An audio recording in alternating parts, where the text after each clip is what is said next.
Guys, വൈകുന്നേരം ഉണ്ട് അച്ചാച്ചൻ വിളിക്കുന്നത്. നിങ്ങൾ മട്ടന്നൂർ വരുന്നോ? ഞങ്ങൾ മട്ടന്നൂർ പോകുന്നുണ്ട്, നമുക്കെല്ലാവർക്കും കൂടി ചെറിയൊരു ട്രിപ്പ് ആക്കിയിട്ട് വരാമെന്ന്.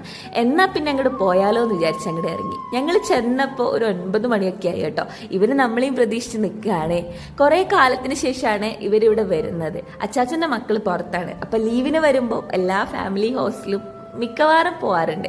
അങ്ങനെ ഇപ്രാവശ്യം ലതികാന്റിക്കായിരുന്നു ചോയ്സ് വന്നത്. അങ്ങനെ ലതികാന്റിൻ്റെ അടുത്തെത്തി എല്ലാവരും സൊറ പറച്ചിൽ ആരംഭിച്ചു. എല്ലാവരെയും കഥകൾ കൂടുതലാകുമ്പം സത്യം പറഞ്ഞാൽ വലിയൊരു കഥക്ക് തന്നെയുള്ളൊരു സ്കോപ്പ് ഉണ്ട്. എല്ലാവർക്കും ഡിഫറൻസ് കഥകളായിരിക്കുമല്ലോ. അപ്പോഴുണ്ട് മൂപ്പര് പറയുന്നത് നമ്മളിതാ കലത്തപ്പാക്കിയിട്ടുണ്ട് എന്ന്. എന്നാൽ പിന്നെ പോയിട്ട് ടേസ്റ്റ് ചെയ്ത് നോക്കാലോ എന്ന് വെച്ച് വയ്യ തന്നെ ഓടി. അങ്ങനെ മുറിക്കുകയാണേ. വാവനോട് പല്ല് കാണിച്ചു തരാൻ പറയുകയാണ്, കാണിച്ചു തരിക പാവം.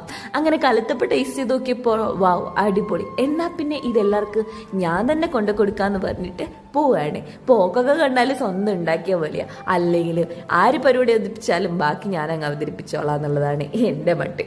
അങ്ങനെ എല്ലാവർക്കും കലത്തപ്പൊക്കെ കൊടുത്ത് അവർ വലുതാന്നൊക്കെ പറയുന്നുണ്ട്. പക്ഷെ ഞാൻ എല്ലാവരും എടുക്ക് എന്ന് പറഞ്ഞാൽ എടുപ്പിക്കുന്നുണ്ട്. അങ്ങനെ വാവക്കും കൊടുത്തു. വാവക്ക് നല്ല ഇഷ്ടമായി കേട്ടോ.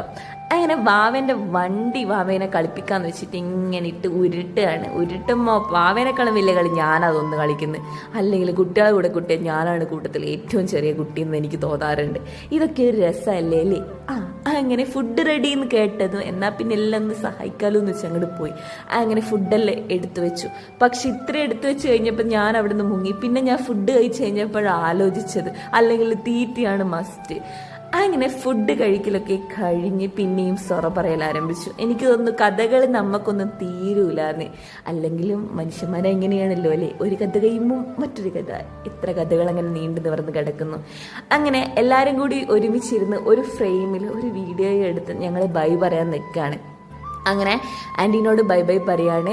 ഇനി ഞങ്ങൾക്ക് ഇപ്പോഴെങ്കിലും പുറപ്പെട്ടാലേ വേഗം വീട്ടിലെത്താൻ പറ്റൂ. എനിക്ക് തോന്നുന്നു ഞങ്ങൾ വീട്ടിലെത്തുമ്പോൾ ഒരു 12:30 ആയി. അവിടെ എത്തി ഞങ്ങളെ ഇവിടെ വീട്ടിൽ കൊണ്ടാക്കിയതിന് ശേഷം അവർ പോകാൻ നിൽക്കുകയാണ്. അവർക്ക് ഇന്ന് തന്നെ പോകണം. അങ്ങനെ പത്തൂസിനോടും ബൈ ബൈ പറഞ്ഞ് ഇവരെ യാത്രയാക്കി. മറ്റൊരു വീഡിയോയിൽ കാണും വരെ ടാറ്റാ.